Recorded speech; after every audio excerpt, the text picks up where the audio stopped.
Pessoal, como a gente, só fazendo um adendo aqui, como a gente acumulou, né, da semana 2 duas videoaulas ali, esse vai ser o nosso último vídeo, tá bom? Vou tentar não passar desse último vídeo, para a gente não passar de 1 hora de videoaula, pelo que eu tenho observado, não convém muito a gente passar dessa 1 hora de videoaula, tá bom? E continuo gravando e os próximos são exibidos na semana 4 e a gente vai tentando fazer o que a gente conseguir aí nessas 6 semanas, tá bom?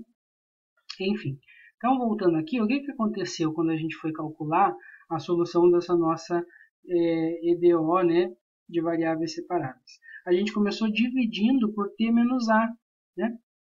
Então, implicitamente, a gente já está assumindo aí que a temperatura do corpo é diferente da temperatura do ambiente, tá bom?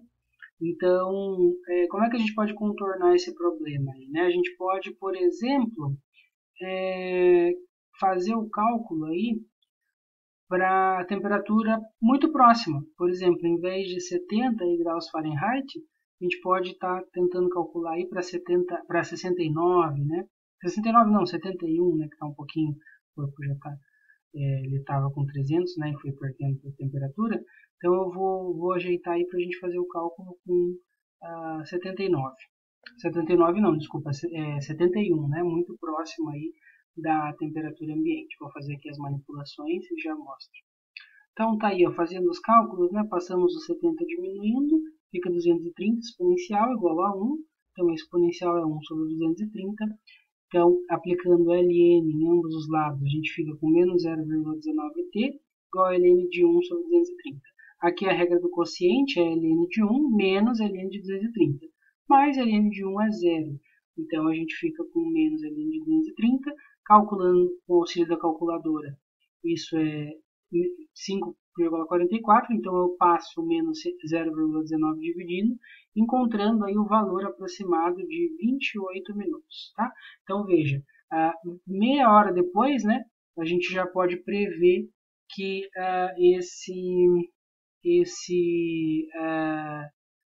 a temperatura do bolo já vai estar, né, aí na temperatura ambiente com certeza. Porque aqui no nosso modelo, né, essa variação vai ficando muito, muito, muito pequena e só converge para a temperatura ambiente no limite, né?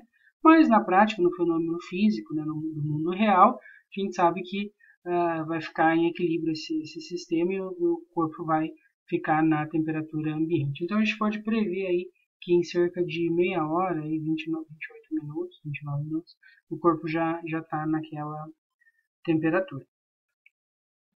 Então, em relação a esse lei do resfriamento, só acrescentei aqui, né, que essa constante é negativa, ou a gente pode escrever também menos K com K positivo, tá? E esses foram os exemplos que a gente abordou aqui dos modelos lineares. Vamos aos modelos não lineares. Mas antes, vou só passar ali na apostila, mostrar alguns outros exemplos que a gente tem, que a gente não vai abordar com muitos detalhes aqui. Então, aqui na apostila do professor Matheus, pessoal dos modelos de primeira ordem, é o capítulo 3, né, está disponível também na sala do AVA. Dos modelos lineares, a gente viu então o crescimento e decrescimento. Temos também o da meia-vida, né, tratando aí da meia-vida, é o tempo que uma determinada quantidade de uma substância radioativa demora, né, para cair ou desintegrar-se ou transformar-se, restando apenas metade da quantidade inicial. E aí tem aí a modelagem em relação a essa meia-vida. Com isso também tem a datação por carbono, que é bem interessante. E finalmente a lei do resfriamento. E também temos a mistura, então um único tanque aqui, e é uma mistura salina, né? Então a modelagem de quanto tempo demora para a gente ter certa concentração, né, de sal nesse ou quanto de sal, né? Porque ali a gente tem a mistura salina entrando também e certa sendo bombeado aqui para fora, né? Certa quantidade de água. Então, a concentração exata de sal, né? Aqui no tanque, a gente pode modelar utilizando as equações diferenciais, ou também, né, quanto tempo demora para se atingir determinada concentração de sal naquela mistura ali, naquele líquido daquele tanque. E por último a gente também tem aí da parte da eletricidade, né? A modelagem aí num circuito descrevendo a corrente, tá? Então aqui levando em consideração esse circuito, aqui é a resistência, capacitância, né, que tem, e aqui a fonte, né, de voltagem. Aqui é o indutor, né? Enfim, esses daqui são um pouco mais, eu achei um pouco mais complicados de entender e levariam mais tempo também, né? Mas tem aí o MDO, né, que descreve a corrente e um exemplo aí de aplicação, tá bom? Para depois, então, a gente entrar nos modelos não lineares. Então, fica aí, né? Fiquem à vontade para fazer a leitura desses outros modelos. Numa outra dinâmica, numa dinâmica presencial, talvez a gente pudesse dividir em grupos, né? Cada grupo ficava com um modelo linear ou não linear e apresentava, né? Mas aqui na dinâmica remota a gente fica bem mais limitado, né? Então eu achei interessante abordar aqueles dois exemplos lineares, né? Primeiros que a gente fez, que é basicamente de variáveis separáveis, e os outros seguem mais ou menos a mesma coisa. Essa aqui, por exemplo, né, é uma EDO linear, né? Então aqui, considerando que o E aqui, que é a voltagem, é constante diferente de zero, né? Ou depende de x, só da variável independente, de t, desculpe, a gente resolve pelo método de Lagrange. Então o que muda aqui provavelmente, né, talvez seja a forma o método de solução da equação diferencial, mas que a gente já viu na videoaula da semana 2, tá bom? Então agora vamos em frente com os modelos não lineares.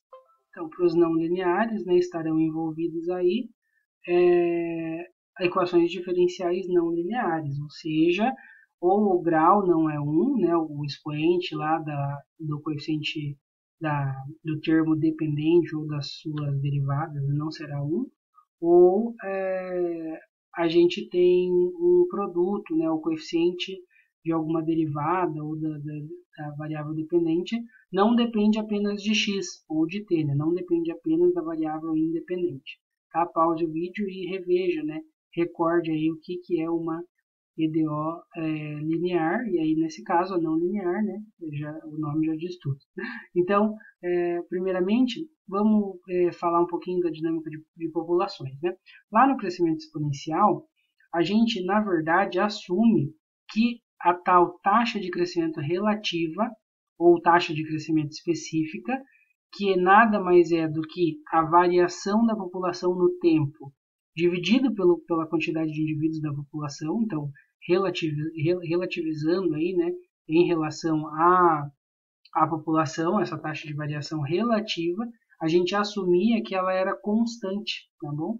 Então a gente tem dp/dt dividido por p igual a uma constante k, que era o que a gente chamou de constante de proporcionalidade, e aí a gente resolvia essa EDO de variáveis separadas, né, separáveis.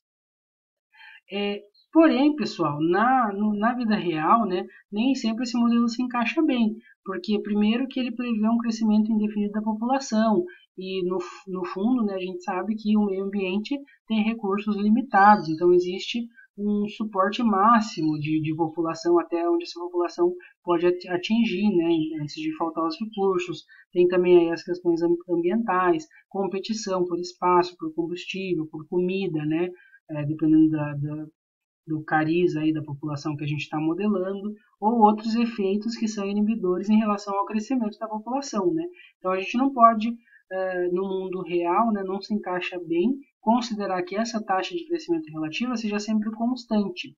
Então ela pode mudar, né, conforme a população cresce. Então para resolver isso, o que a gente faz é considerar que essa taxa de crescimento relativo é uma função dessa quantidade de indivíduos da população, tá bom? Ela não é mais constante, mas é uma função que depende da população, né? Então, dp/dt sobre p igual a f de p, essa é uma função, ou, né, passando o p multiplicando, a gente vai ter então que a taxa de variação é igual a p vezes uma função do p.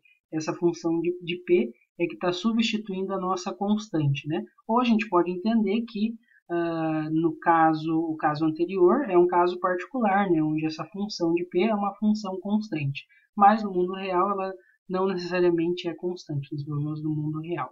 Então, utilizando-se dessa ideia, o primeiro modelo aí não linear vai ser tratar ou vai utilizar aí, né, a equação logística. Então, qual é a hipótese principal? A hipótese principal é que o meio ambiente vai suportar uma quantidade máxima de K indivíduos da população e que inicialmente aquela taxa de variação relativa é um número R aí que a gente vai atribuir, que a gente pode vir a descobrir aí nos nossos casos particulares, tá bom?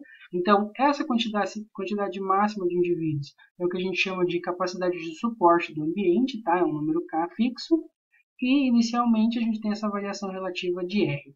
Esse R não é a população inicial, tá bom? Não confundir, não é a população inicial. A população inicial é um P0 que aí a gente vai ter no problema particular, né? É a taxa de variação relativa inicial, né? Ou seja, a derivada dividido pela quantidade da população é que vai ser R. Como é que a gente traduz isso para a nossa função de P? Bom, a função AF, quando o P é igual a K, que é a quantidade máxima de indivíduos, é zero. Ou seja, quando a população atinge K indivíduos, a nossa taxa de variação relativa se anula. Consequentemente, a taxa de variação da população é zero, portanto, não varia, se mantém constante, a população não cresce mais. E, por outro lado, né, lá no f de zero, né, quando a gente começou a visualizar, né, na primeira observação da população, essa função tinha o valor de R, né, então no começo da observação. Ou seja, né, a variação relativa era constante igual a R, né? Então ela estava lá no crescimento exponencial, mas os fatores lá inibidores, incluindo aí essa capacidade de suporte da população, altera, né, a taxa de variação relativa. Então, exemplos de funções que satisfaçam essas duas igualdades, né, f de k igual a zero e f de zero igual a r, são essas três aqui, essas duas tracejadas e essa linear aqui entre elas, né? Então, se reparem lá, né, em função da população, a f de p. Então, em 0, a f de p atinge o valor r, e em k, a f de p atinge o valor zero. A população estagna, não cresce mais. Então, a gente tem várias, né, qualquer curva aqui contínua ligando esses dois pontos, o ponto 0R, K0 aqui no plano cartesiano, satisfaz essas duas hipóteses. Claro, a mais simples é a linear, né? Eu traçar a linha que liga esses dois pontos do plano cartesiano. Então, a hipótese mais simples, que é a que vai originar a equação logística, é eu considerar que essa função aqui, que é a função, né, que dá a taxa de variação relativa, ela é uma reta. Sendo uma reta, gente, ela é dada por essa expressão, tá? R menos R sobre K vezes P. R, então, é o nosso coeficiente linear, é o intercept, né, onde a reta cruza o eixo das imagens, e o R sobre K é o coeficiente angular. Né? Então, veja, esse coeficiente angular, aliás, é menos R sobre K, a reta fica decrescente. Então, quando P é zero, esse termo se anula, f de zero é igual a R, como a gente queria. Quando P é K, cancela com o K do denominador, fica R menos R, que é zero, como a gente queria. Tá? Então, utilizando essa função linear, lembre lá do modelo, né? Aqui embaixo, dp dt igual a p vezes a função de p. Substituindo f de p linear, a gente vai encontrar esse modelo, dp dt igual a p vezes a função, r menos r sobre k, p. Aí, a gente pode fazer aí uma notação, né? Chamar r de a e r sobre k de b, e a gente simplifica ainda mais o modelo, tá? Então, o nosso modelo atual é dp dt igual a p vezes a menos bp. Essa aqui é que é chamada de equação logística, estudada aí pelo matemático que era biólogo também, Verhaus, em 1840. E tem algumas informações na apostila que eu vou tentar passar aqui. Então, pessoal, para não cortar muito o vídeo, eu vou começar o próximo vídeo, que vai ser, faz parte da semana 3, né, mas vai ser exibido na semana 4, tá bom? Trazendo um pouquinho dessas informações e depois a gente vai solucionar aí também a equação logística.